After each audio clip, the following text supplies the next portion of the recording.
आता मला काय माहिती आहे, मी जे तुमच्या समोर इथे नाशिकमध्ये आहेत तिकडे काय ठरलं काय मला माहिती नाही.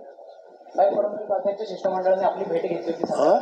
त्यांच्या शिष्टमंडळाने आपली भेट घेतली होती. हा ते असं आहे ना की आता ज्यांना उभं राहायचं आहे ते सगळ्यांची भेट घेणारच.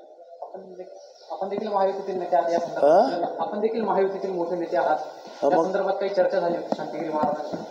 आता लोक आल्यानंतर ते हेच सांगणार ना की आम्ही फॉर्म भरतो, आम्हाला सहकार्य करा वगैरे वगैरे सांगतात. आपण काय सांगायला पाहिजे, तुम्ही सांगा. साहेब, एकीकडे महाविकास आघाडीच्या उमेदवारांनी उमेदवारी अर्ज भरलेले आहेत, अजूनही आपला तिढा हा काय माहित कधी मला काही माहिती नाही आहे.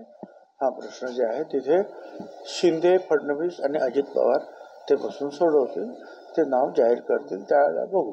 ते ज्यांचं नाव जाहीर करतील त्यांचं काम आम्हाला सगळ्यांना करायचं आहे.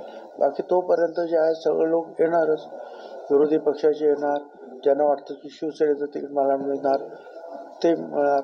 आता कोणी किती आपला विरोधक असला किंवा आपला पाठण निवडणुकीमध्ये तर प्रत्येकजण प्रत्येकाला भेटणार आणि आपण प्रत्येकाचा आदर ही आपली संस्कृतीच आहे.